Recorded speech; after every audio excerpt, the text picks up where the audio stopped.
కల్లూరు సురేష్ గారు senior journalist ప్రస్తుతం live లో సిద్ధంగా ఉన్నారు. సురేష్ గారు, జీ తెలుగు న్యూస్ కోసం సమయం కేటాయించిన ధన్యవాదాలు సార్. సో జగన్ మొన్నేమో 3 రాజధానులు స్టాండ్ మార్చుకున్నట్టే మార్చుకున్నారు, మాకు అభ్యంతరం లేదు అమరావతిలో చేస్తే అన్నారు. మళ్ళీ వాళ్ళ కొత్త స్టేట్మెంట్ ఇచ్చారు. ఏం కారణం కనబడుతోంది? జగన్మోహన్ రెడ్డి యాక్చువల్లీ అమరావతిలో రాజధాని పెట్టాలన్న ప్రపోజల్ వచ్చినప్పుడు అసెంబ్లీలో మొదటిసారిగా అసెంబ్లీలో చర్చ జరిగినప్పుడు ఆయన సమర్థించాడు అమరావతిలో రాజధాని ఏర్పాటుని. పైగా ఆయన ఇంకో మాట కూడా అన్నాడు, రాష్ట్రానికి మధ్యలో ఉంది, అన్ని ప్రాంతాలకే అందుబాటులో ఉంది, తర్వాత విశాలమైన రాజధాని కావాలి, భూములు ఇంకా సేకరించాలన్నట్టుగా మాట్లాడారు ఆ రోజున.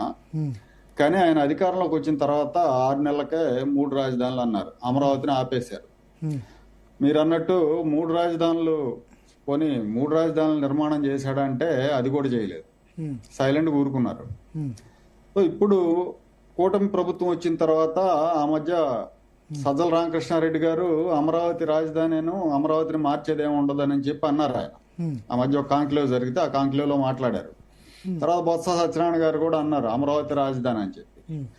మళ్ళీ ఇవాళ జగన్మోహన్ రెడ్డి అమరావతిలో రాజధాని గురించి వివాదాస్పద వ్యాఖ్యలు చేశారు.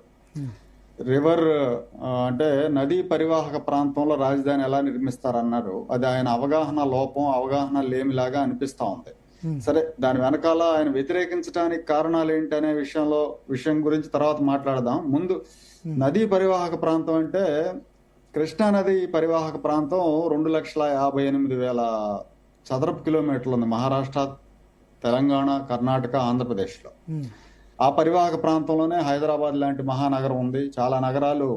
ఇంకా చెప్పాలంటే ఆయన ఏమనుకున్నాడంటే నది ఒడ్డున రాజధాని కట్టడం ఏంటి అని ప్రశ్నించాలనుకున్నాడు. మోస్ట్ ఆఫ్ ది రాజధానులన్నీ నది దగ్గరే ఉంటాయి. ఢిల్లీ, యమునా నది ఉంటాయి. యమునా ఒడ్డున ఢిల్లీ ఉంది, అలహాబాద్ ఉంది, గంగా నది ఒడ్డున వారణాసి ఉంది.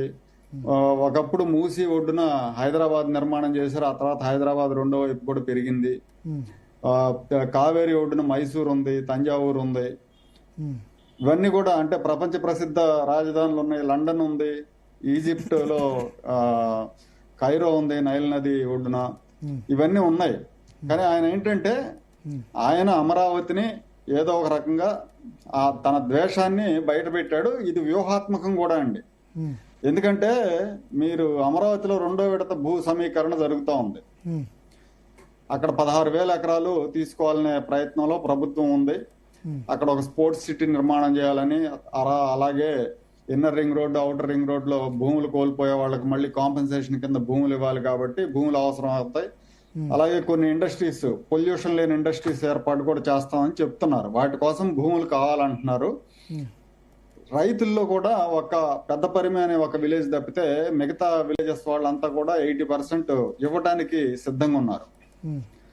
సో ఏదో ఒక రకంగా రైతులను భయపెట్టడానికి మళ్ళీ నేను వస్తే అమరావతిని పిసికేస్తాను, పీక నొక్కేస్తానని చెప్పి రైతులను భయపెట్టి వాళ్ళని భూ సమీకరణకి అనుకూలంగా నిర్ణయం తీసుకోకుండా చేయడానికి ఇలా మాట్లాడారనుకోవాలి. ఇంకో విషయం ఏంటంటే ఈ పార్లమెంట్ సమావేశాల్లోనే అమరావతిని ఆంధ్రప్రదేశ్ రాజధానిగా చట్టబద్ధంగా గుర్తించేందుకు పార్లమెంట్ లో బిల్లు ప్రవేశపెట్టబోతున్నారు. సో ఈ నేపథ్యంలో జగన్మోహన్ రెడ్డి గారు మాట్లాడారు అనుకోవాలి. ఇంకో విషయం ఏంటంటే కొంత ఇది కూడా ఉంది, ఏది మొదటి విడత భూ సమీకరణ చేశారు, దాన్ని పూర్తి చేసి 2వ విడతకి వెళ్తే బాగుండేది అనేది కూడా ఉంది. అట్లీస్ట్ పూర్తి చేయకపోయినా మొదటి విడతలో ఇంకా ఎంత భూమి ఉంది. మరి ఎందుకు తెలుగుదేశం ప్రభుత్వం ఎందుకు అట్లా ముందుకు వెళ్తుంది? పవన్ కళ్యాణ్ కూడా కేబినెట్ సమావేశంలో దీని మీద అభ్యంతరం వ్యక్తం చేశాడంటారు. నిజమే, ఫస్ట్ ఫేజ్ కంప్లీట్ కాకుండా సెకండ్ ఫేజ్ ఎందుకు? ఫలానా ఇండస్ట్రీస్ వస్తున్నాయి, ఫలానా కంపెనీలు వస్తున్నాయి, వాటి కోసం భూములు కావాలి అని చెప్పి భూ సమీకరణకి వెళ్తే కొంతవరకు కన్విన్స్ అవుతారు అందరూ కూడా, రైతులు కూడా కన్విన్స్ అవుతారు. ఇప్పుడు మొదటి విడత ఇచ్చిన వాళ్ళ భూములు ఇచ్చిన రైతుల అబ్జెక్షన్ ఏంటంటే మాది ఇంకా కంప్లీట్ అవ్వలేదు, మా ప్లాట్లు మాకు ఇంకా ఇవ్వలేదు, ఇవ్వకుండా మీరు 2వ విడతకి ఎలా వెళ్తారు అనేది వాళ్ళ ప్రశ్న, వాళ్ళ అభ్యంతరం కూడాను. సరే, దీనికి ప్రభుత్వం వైపు నుంచి వాళ్ళు ఏం చెప్తున్నారు అంటే దీన్ని మొత్తం డెవలప్ చేసిన తర్వాత అప్పుడు సెకండ్ ఫేజ్కి వెళ్తే అప్పుడు ఎవరు కూడా రైతులు ఇవ్వటానికి ఇష్టపడరు, రేట్లు విపరీతంగా పెరిగిపోతాయి. పెరిగిపోయిన తర్వాత ప్రభుత్వం కాంపెన్సేషన్ అంత ఇవ్వలేదు. అందుకే ఇప్పుడు తీసి ల్యాండ్ బ్యాంక్ పెట్టుకుంటున్నాం అనే ఆలోచనలో ప్రభుత్వం ఉన్నట్టుంది. తర్వాత జగన్మోహన్ రెడ్డి ఒక మాట అన్నారు, 1,00,000 కోట్లు అవుతాయి, ఎక్కడి నుంచి తీసుకొస్తారు, దాన్ని ఎలా తీరుస్తారు అన్నారు. Actually first phase land pooling లోనే ప్రభుత్వానికి 8,000 ఎకరాల భూమి ల్యాండ్ బ్యాంక్ ప్రభుత్వం చేతిలో ఉంది. సరే, దానిలో ఒక 4-5 వేల ఎకరాలు ఇప్పుడు హైదరాబాద్ లో మనం చూస్తున్నాం, కోకాపేటలో, KPHBలో అక్కడ ఇక్కడ ప్రభుత్వ భూముల్ని వేలం వేస్తున్నారు. వేలం వేసినప్పుడు కోట్లలో రేట్లు పలుకుతా ఉన్నాయి. అట్లా ఒక 4,000 ఎకరాలు 4-5 వేల ఎకరాలు వేలం వేస్తే రాజధాని పూర్తయిన తర్వాత ఖచ్చితంగా ఎకరం 20 కోట్లు తక్కువ రేట్ వేసుకున్నా కూడా 1,00,000 కోట్లు వస్తాయి. ఆ 1,00,000 కోట్లతో రాజధానికి చేసిన అప్పు కూడా తీర్చేసేయచ్చు. అందుకే చంద్రబాబు నాయుడు గారు పదే పదే ఈ సెల్ఫ్ సస్టైన్ క్యాపిటల్ అన్నట్టుగా చెప్తా ఉన్నారు. సో ఎనీహౌ ఇవాళ ఈ జగన్మోహన్ రెడ్డి చేసిన కామెంట్స్ ఏంటంటే, మీరు ఇందాక అన్నారు అక్కడ చంద్రబాబు సామాజిక వర్గానికి చెందిన వాళ్ళు భూములు ఉంటాయి ఆ పరిసర ప్రాంతాల్లో, వాళ్ళు ఫైనాన్షియల్ గా బలపడతారు అని. ఆ మాట నిజమే. అయితే ఈ సామాజిక వర్గం ప్రతి ఎన్నికల్లో 100% చంద్రబాబు నాయుడుకి లేకపోతే తెలుగుదేశానికి సపోర్ట్ చేసిన దాఖలాలు లేవు. లాస్ట్ ఎలక్షన్స్ లో 2019లో కృష్ణా జిల్లాలో కేవలం 2 మాత్రమే గెలుచుకుంది తెలుగుదేశం. 2 ఎమ్మెల్యే సీట్లు మాత్రమే గెలుచుకుంది. గుంటూరు జిల్లాలో కూడా అదే పరిస్థితి. ఎందుకంటే ముందు చెప్పలేదు కదా, ముందు రాజధాని మారుస్తామని జగన్మోహన్ రెడ్డి 3 రాజధానులు అని చెప్పలేదు కాబట్టి చెప్పుంటే ఖచ్చితంగా బ్యాడ్ రిజల్ట్ వచ్చేది. ఇంకోటి ఇక్కడ ఒక ప్రత్యేకమైన పరిస్థితి ఉంది భరత్ గారు. కూటమి అంటే జగన్మోహన్ రెడ్డి చేసిన వ్యాఖ్యలు అది చంద్రబాబు నాయుడుకి అడ్వాంటేజ్.